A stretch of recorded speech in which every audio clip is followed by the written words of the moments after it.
So hey guys, welcome back to our channel that is BSc Paras Khatri. तो इस particular video में हम बात करेंगे एक्सरसाइज 8.1 के क्वेश्चन नंबर सेकंड की। फर्स्ट क्वेश्चन लास्ट वीडियो में था।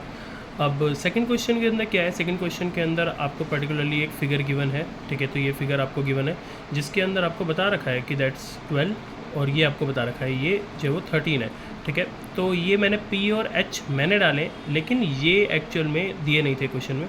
तो अब आपको समझना है। तो पहले तो tan P आपको निकालना है। तो अगर आपको tan P निकालना है तो पहले तो यू हैव टू अंडरस्टैंड कि tan होता क्या है, ठीक है। तो tan की वैल्यू क्या होती है, tan की वैल्यू होती है आपका P/B। तो अगर tan की वैल्यू P/B होती है तो हमारे यहाँ पे अब P क्या है, तो यहाँ पे ये P है, ये B है, तो मुझे सीधा सीधा डाल देना चाहिए।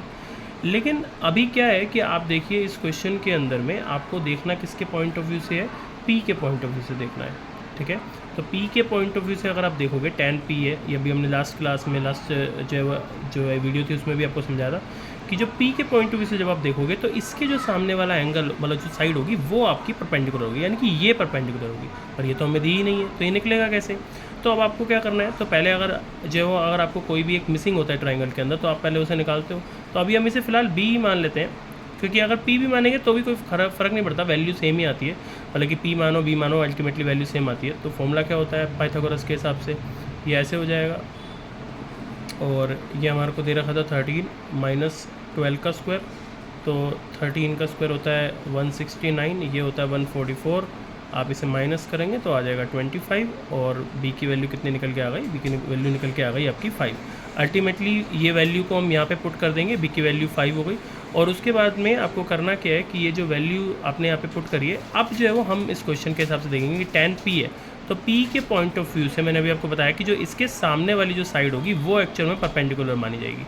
तो अगर ये परपेंडिकुलर मानी जाएगी तो यहाँ पर आप 5 लिख दोगे, और B क्या हो जाएगा, तो अगर ये परपेंडिकुलर है और ये तो मैंने बताया था हाइपोटेन्यूज तो सेम रहती है, तो B ये हो जाएगा, तो ये 12 हो गया, ठीक है। तो इस तरीके से ये आपका हो गया। तो ये हमने निकाल लिए। अब निकालते हैं सेकंड चीज़ जो हमारे को बोली क्वेश्चन में, कोट R बोली। अब कोट क्या होता है, अब आपको बताया था कि tan का बिल्कुल उल्टा होता है। तो अगर ये P/B है तो ये क्या हो जाएगा, ये B/P हो जाएगा। तो अब लेकिन आपको क्या करना है, आपको R के पॉइंट ऑफ व्यू से देखना है। R जो है वो एंगल है, तो इसके पॉइंट ऑफ व्यू से देखना है। अब इसके पॉइंट ऑफ व्यू से देखोगे तो R के सामने वाली साइड क्या है, ये, तो ये वाली साइड क्या हो जाएगी, P मानी जाएगी। तो यहाँ पे लिख देते हैं P में हम 12।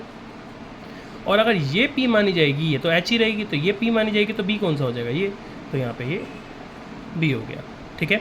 तो अब जो है वो मतलब कि आपको क्या करना है, अब आपको क्वेश्चन में सिर्फ यही नहीं निकालने थे ना, आपको इनको माइनस करके दिखाना था। तो क्वेश्चन में बोला है कि tan P में से कोट R को माइनस कर दो।